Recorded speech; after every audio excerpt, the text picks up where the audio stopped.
ሰላም እንዴት ናችሁ? ውድና የተከበራችሁ የቻናላችን ተከታታዮች፣ ዛሬ ደግሞ በአንድ የሜዌይ 32 ኢንች ቲቪ ጥገና መተናል።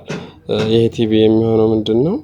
እንደዚህ ስንሰካው ስናበራው ስክሪን ችግር ነው የነበረበት። ስክሪኑ ጥቁር ምንም ምስል አያሳይም ነበር። በመሃል ደግሞ እንደዚህ መስመር ቨርቲካል መስመሮች ያመጣል። በጣም በፈዛዛው እዚህ ጋር ላይ ይታያችሁ ይችላል። እንደዛ ሆኖ ነበር የመጣው። እንግዲህ እንደምታዩት ዙም አድርጌ ያሳያችኋለሁ። እሱን ዳር ጋር የሆነ ፍዝዝ ያለ ነጭ ነገር አለ። ያው እነዚህ ናቸው መስመሮቹ። እንደዚህ ሆኖ ነበር ወደ ሱቃችን የመጣው ማለት ነው። እንዴት እንደሚሰራ በምን መልኩ እንደምናድነው በዛሬው ቪዲዮ እናያለን። እስከ መጨረሻው ተከታተሉ ማለት ነው። ቲቪውን እንደዚህ እንደምታዩት ከፍቼዋለሁ። ወደ ሜዠርመንት ወደ ልኬት ነው የምገባው ማለት ነው። ከስክሪን ጋር የተያዙ ችግሮች በቀጥታ ከቲኮን እና ከፓኔል ጋር ነው የሚያያዙት። ስለዚህ ወደ ቦርድ መለካት አንሄድም። ቀጥታ ቲኮን ላይ ሜዠር ማድረግ እንጀምራለን ማለት ነው። እዚህ ጋር እንደምታዩት በጎን ያስቀመጥኩላችሁ ቤዚክ መሰረታዊ የሚባሉ የፓኔል ቲኮን ቮልቴጆች ናቸው። ከሚኒመም እስከ ማክሲመም ማለት ነው። ከዝቅተኛው እስከ ከፍተኛው በዚህ ሬንጅ ውስጥ መገኘት አለባቸው። አለዛ የምስል ችግር ሊፈጠር ይችላል ማለት ነው። እነዚህን በመለካት እንጀምራለን ማለት ነው።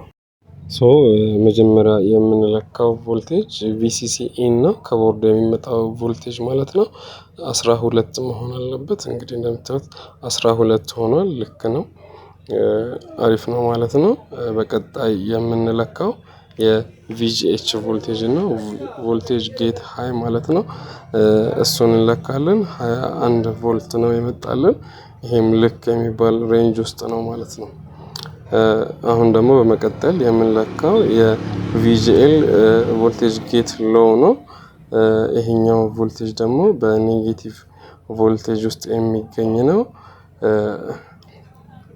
እሱኛው ቮልቴጅ ኔጌቲቭ 6 ቮልት ኔጌቲቭ 6 ቮልት ነው የመጣልን። ይሄም ልክ የሚባል ሬንጅ ውስጥ ነው ማለት ነው ያለው። ይሄኛውም ልክ ነው። እናልፋለን ወደ ቀጣዩ ቮልት ማለት ነው። አሁን ደግሞ የምንለካው በቀጣይ ቪኮም ነው። 6.1 መጥቶልናል። ይሄም ልክ የሚባል ቮልቴጅ ነው ማለት ነው። ትክክለኛ ሬንጅ ውስጥ ነው ያለው ማለት ነው። ከዛ ኤችቪኤኤ እንደምታዩት 6.7 ቮልት መጥቷል። ይሄም ልክ ነው። እናልፋለን ማለት ነው። ቪጂኤችኤፍ 33.1 መጥቶልናል። ይሄም ደግሞ ልክ ነው ማለት ነው። እዚህ ጋር ቤዚክ የሚባሉ ቮልቴጆች ብዙሃኑ ልክ ናቸው። ኤቪዲዲ ደግሞ እንደምታዩት 16 ቮልት መጥቶልኛል።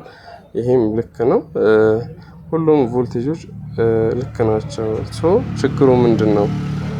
ዋት ኢዝ ዘ ፕሮብለም? የቱ ጋር ነው ችግሩ የሚለውን ደግሞ እስኪ የምንደርስበት ይሆናል።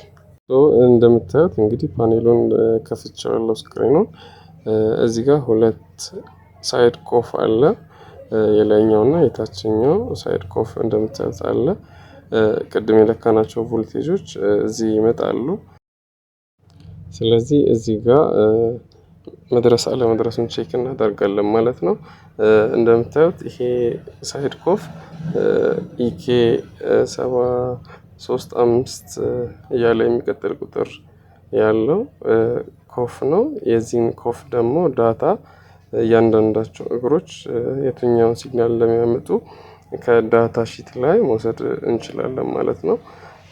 ስለዚህ የዚህን ዳታ ሺት ከኢንተርኔት ፈልጋችሁ እያንዳንዶቹ እግሮች የትኛውን ቮልቴጅ እንደሚወክሉ ታዩና ከዛ በኋላ ከሪፈረንሳችሁ ጋር ታነጻጽራላችሁ። የትኛው ደርሷል፣ የትኛው ከፍቷል የሚለውን በዚህ ዳታ ሺት ይሄን ቁጥር በማስገባት እንፈልጋለን ማለት ነው።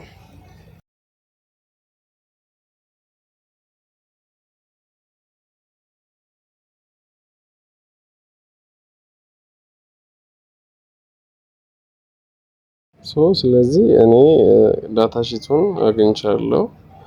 በዛ ይሄኛውን ዳታ ሺት ሪፈረንስ እያረኩ በዚህ መልኩ ሰራለሁ ማለት ነው።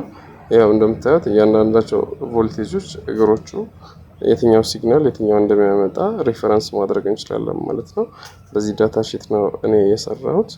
እንግዲህ እነዚህ ቮልቴጆች የሚመጡት ከቲኮኑ በኩል በዚህኛው ሳይድ አድርገው በስክሪኑ ጠርዝ ላይ እየሄዱ ሳይድ ኮፍ ድረስ ይደርሳሉ ማለት ነው። የሚመጡት ከዛ ነው። ስለዚህ መሀል ላይ መስታወቱ ላይ ያሉት ትናንሽ በጣም ቀጫጭን መስመሮች ከተከፈቱ የሚጎል ሲግናል ይኖራል። ብዙ ጊዜ ጠርዝ ላይ እንደዚህ አይነት ችግር ስለሚያጋጥም እንደምታዩት እንደዚህ አይነት መስመሮች በጣም ጥቃቅን በአይን የሚታዩ መስመሮች አሉ። እያንዳንዱን ቮልቴጆች እና ሲግናሎች ይዘው የሚመጡ ለኮፉ ማለት ነው። ስለዚህ እነሱ ላይ ክፍተት ሊኖር ስለሚችል የጎደለውን ቮልቴጅ ታዩና ከቲኮኑ ላይ ጃምፕ ማድረግ ነው ማለት ነው። ምንም የተለየ ነገር የለውም። ቀጥታ በዚህ ጠርዙን ይዘው ነው የሚመጡት። ወደ መለካቱ እንግባ። እንደምታዩት መለካት ጀምረናል።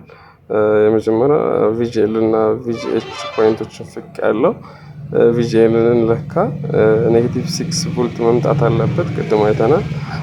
ያው እንደምታዩት ኔጌቲቭ 6 5.9 ኔጌቲቭ 6 ማለት ነው ቮልቴጅ መጥቷል። እየተንቀሳቀስኩ ስለሆነ ይቅርታ። ስለዚህ ልክ ነው፣ ቪጂኤል ደርሷል ማለት ነው። ሆታ አባውት ቪጂኤች ልክ ነው አይደለም የሚለውን ደርሷል አልደረሰም የሚለውን እኔ እንደምታዩት ቪጂኤች አልደረሰም። ኔጌቲቭ 2.3 ይላል። 21 ቮልት ቅድም ቪጂኤች አንብበናል። እሱኛው መስመር ተቆርጧል ማለት ነው። ችግሩን አግኝተናል ማለት ነው። ስለዚህ የተከፈተ መስመር አለ። የተከፈተው ቪጂኤች ቮልቴጅ ነው። አሁን የሚቀረን ስራ የቪጂኤቹን መስመር ከቲኮኑ ጋር በጃምፐር ዋየር ማገናኘት ነው ማለት ነው። እንደምታዩት ስክሪኑ እንደዚህ መስመር አለው። ቨርቲካልም ሆሪዞንታልም የሆነች ቀጭን መስመር አላቸው። ከላይና ከታች ነጭ ይሆናል። የተለያየ አይነት ነገሮች ፒክስሎቹ እንደዚህ ድብዝዝ ብለው ነው የበሩት። ቪጂኤች ቮልቴጅ ጌት ሃይ ማለት ፒክስሎችን ኦን እንዲያደርግ የሚሰጥ ሲግናል ቮልቴጅ ነው። እሱን ቮልቴጅ አፕ ላይ ሲደረግ ነው እነዚህ ፒክስሎች የሚበሩት። ስላልበራም ጥቁር የሆነው ማለት ነው። በዚህ በምታዩት መልኩ እንደምታዩት አይ ቲንክ ይታያል ብዬ አስባለሁ። ቪጂኤቹን ፖይንት ከአይታችሁታል አይደለ? እሷን ፍቅና ቀስ ብዬ መደቡንም እንዳልቆርጥ በጣም በጥንቃቄ በመላጭ በከተር ነገር ፍቅና እንደዚህ በምታዩት በጃምፐር ዋየር ሌላ አይነት ከብርጫ ተጠቀሙ መደብ ትፈነቅላላችሁ፣ ልምድ ከሌላችሁ ማለት ነው። እንደዚህ በጃምፐር ዋየር ይሄኛውን ቪጂኤች ከቲኮኑ ላይ ካለው ቪጂኤች ጋር ቲኮኑ ላይ ቪጂኤች የቱ ጋር ነው? ቅድም የለካ ነው እዚህ ጋር ነው። እዚህ ጋር መተን ጃምፕ እናደርገዋለን፣ እናገናኘዋለን ማለት ነው። በዚህ መልኩ የተከፈተውን መስመር ዘጋ ነው ማለት ነው። ያው እንደምታዩት ነው አገናኝቼዋለሁ። በዚህኛው ሳይድ ጃምፐር ዋየሩን ድንገት አጥሮኝ የተጠቀምኩት ኖርማል ገበር ነው፣ ችግር የለውም። ሌፍት ራይት እንደምታዩት አያችሁ አይደል? ጽድት ብሎ ነው የከፈተው። በስርዓት ነው የሰራልን ማለት ነው። በዚህ ትንሽ ኢሹ ምክንያት ሙሉ ስክሪን ሊበላሽ ይችላል። እናንተም አይሆንም ከማለታችሁ በፊት ትራይ ሞክሩና ቮልቴጆቹን ቼክ አድርጉና እድላችሁ ሞክሩ። እንደምታዩት ጽድት ብሎ ነው የመጣው። all of this is because of VGL point እና የቪጂኤል መቋረጥ ነበረ ችግሩን ያመጣው። በዚህ መልኩ ቀርፈነዋል ማለት ነው። ይህን ቪዲዮ እንግዲህ ከወደዳችሁት የሆነ ነገር ካስተማራችሁ ከጠቀማችሁ ላይክ አድርጉ፣ ሰብስክራይብ አድርጉ፣ ኮሜንት አድርጉ። እንደዚህ አይነት ይበልጥ ሌሎች ትምህርታዊ ቪዲዮዎች እንድሰራላችሁ እኔንም ያበረታታኛል ማለት ነው። ከዚህ በኋላ በተከታታይ ብዙ የስክሪን የፓኔል ችግሮችን አብረን እየፈታን አሳያችኋለሁ ማለት ነው። የቻናላችን ቤተሰብ ይሁኑ። አመሰግናለሁ።